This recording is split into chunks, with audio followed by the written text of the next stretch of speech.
Hi friends, welcome back to our channel word of pharmacy motivation. So आज के hashtag pharma online lecture के इस topic का नाम है patient counselling and role of pharmacist in patient counselling. So अगर channel पर पहली बार है तो उनको सब्सक्राइब को दबा देना, मैं इसी वीडियो आपके लिए लाता रहता हूँ। और दूसरी बात, डिस्क्रिप्शन में सोशल मीडिया हैंडल की लिंक से वहाँ जाकर फॉलो कर लो, आपको अपडेट मिलती है। वहाँ पर मैं आपसे बातें करता हूँ और आप जो भी टॉपिक मुझे सजेस्ट करते हो उस पर मैं आपको वीडियो देता रहता हूँ। सो जाओ फॉलो कर लो वहाँ पर और मुझे बताओ आपको किस टॉपिक पर वीडियो चाहिए। सो अभी मत जाना, अभी इस टॉपिक को अच्छे से समझ लेने के बाद लास्ट में वहाँ पर जाना। और एक रिक्वेस्ट है आपको, वीडियो को लाइक शेयर सब्सक्राइब और कमेंट ज़रूर कर देना। जैसे कि ज़्यादा से ज़्यादा कमेंट लाइक शेयर करते तो मुझे आपके लिए वीडियो बनाने के लिए मोटिवेशन मिलता रहता है। So let's start our topic, patient counselling. सबसे पहले पेशेंट काउंसलिंग का हम डेफिनेशन देखेंगे।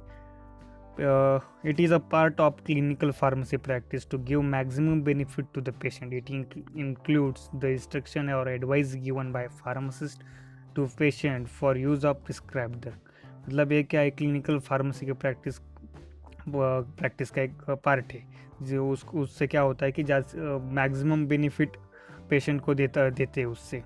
इट इंक्लूड्स इंस्ट्रक्शन और एडवाइस, मतलब ये इसमें क्या होता है, फार्मासिस्ट इंस्ट्रक्शन और एडवाइस देता रहता है पेशेंट को ड्रग के यूज़ के बारे में, और जो भी ड्रग वो दे रहा है उनको किस तरह से लेनी है और क्या लेना है इसके बारे में जो इंस्ट्रक्शन देते हैं और एडवाइस देते रहते हैं उसको क्या हम कहेंगे, पेशेंट काउंसलिंग। पेशेंट काउंसलिंग और सिंपली भाषा में आपको बात करते हैं, जब कोई भी मेडिकल प्रैक्टिशनर है वो जो भी कोई टैबलेट देता है और प्रिस्क्रिप्शन में दी हुई टैबलेट देता है तो उस जो भी टैबलेट के बारे में पूरी इन्फॉर्मेशन देता है, उस कैसे लेनी है, उसको किस तरह से लेनी है, वो टैबलेट कैसे लेनी है, उसको हम क्या कहेंगे, पेशेंट काउंसलिंग। मतलब गाइड करना पेशेंट को मेडिसिन के यूज़ के बारे में।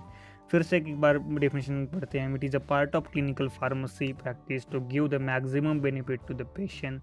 It include instruction or advice given by pharmacist to the patient for use of prescribed drug. So आगे हम बात करने role of pharmacist patient counselling, मतलब फार्मासिस्ट का रोल क्या होगा पेशेंट काउंसलिंग, इसके बारे में देखेंगे। बहुत सिंपल टॉपिक है पर एग्जाम पॉइंट ऑफ व्यू से बहुत इंपॉर्टेंट है। सो लास्ट तक जरूर देखना, तभी आपको सभी टॉपिक अच्छे से समझ में आएगा। The name of the drug and its action, मतलब the pharmacist should inform the patient about not only the name of the drug but also its other name, but he must explain the use of that drug action on the body, but in brief he has explained how to drug acts, मतलब drug का क्या नाम है और उसकी क्या action है इसके बारे में फार्मासिस्ट ने जो भी पेशेंट है उसको बताना बहुत ज़रूरी है। उसका मतलब उसको जो भी इंफॉर्मेशन, मतलब जो भी ड्रग है और वो किस तरह से एक्ट करता है हमारे बॉडी पर, उसके बारे में एक ब्रीफ में उसको बताना ज़रूरी है। Next, route of the administration. It is the important for the pharmacist to inform the patient about the route of administration of the drug, whether the drug taken orally or it to be taken applied locally to used in the eye, ear, nose, inserted in rectal or vaginal. The pharmacist should be used that the patient understand how to use ophthalmic preparation and suppositories.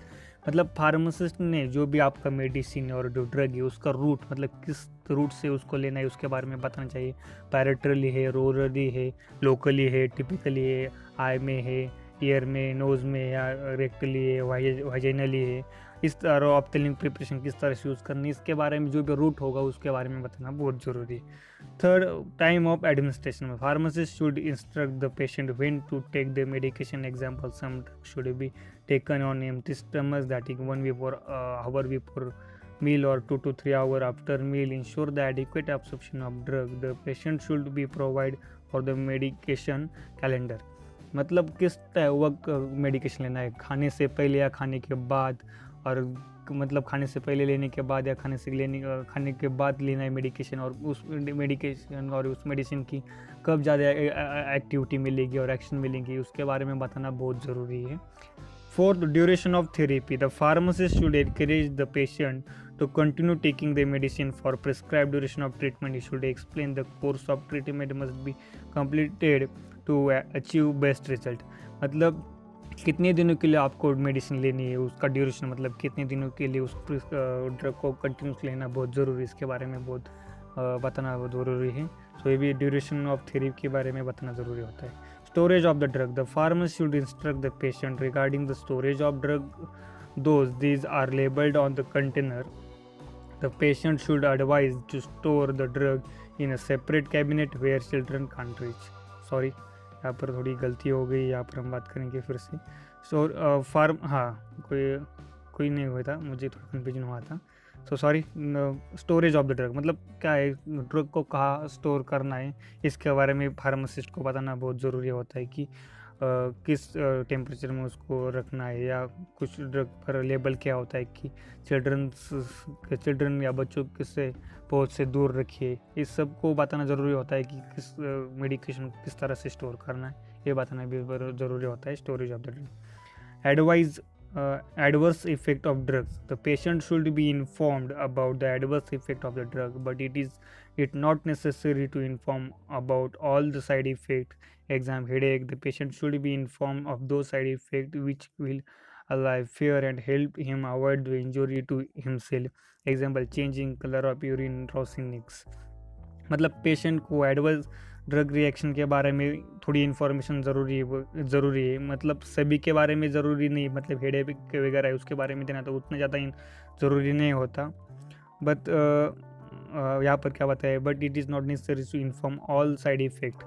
मतलब headache जैसे छोटे मोटे जो भी ज़्यादा होते हैं उसको ज़्यादा ज़रूरी नहीं होता बताना, पर जैसे कि यूरिन का कलर चेंज होना उससे बहुत डर सकते हैं पेशेंट, इसलिए उसको बताना ज़रूरी होता है। और जैसे ड्रॉसिगनेस और colour of urine, change in colour of urine, ऐसे एडवर्स ड्रग जो भी रिएक्शन होती है उसके बारे में और इफेक्ट के बारे में बताना ज़रूरी होता है। रिस्ट्रिक्शंस मतलब the patient should be inform well that he should avoid the certain drugs and foods during the therapy. Restriction of tyramine containing food in the patient और मायो इनहिबिटर थेरेपी। मतलब अगर कोई ड्रग के साथ अगर कोई भी आप ड्रग ले रहे हो तो उसके साथ कौन सा फूड लेना और कौन सी फूड का कंज्यूम करना अच्छा नहीं, उसके बारे में बताना बहुत ज़रूरी होता है। और रिस्ट्रिक्शन के बारे में बताना ज़रूरी होता है, जैसे कि मायो इनहिबिटर थेरेपी के वक्त टायरामिन कंटेनिंग फूड नहीं लेना, ऐसे जो भी अलग अलग रिस्ट्रिक्शन के बारे में बताना ज़रूरी होता है। At allergic reaction before dispensing the drugs like penicillin और sulphonamide, the pharmacist should ask the patient about this allergic reaction in the past.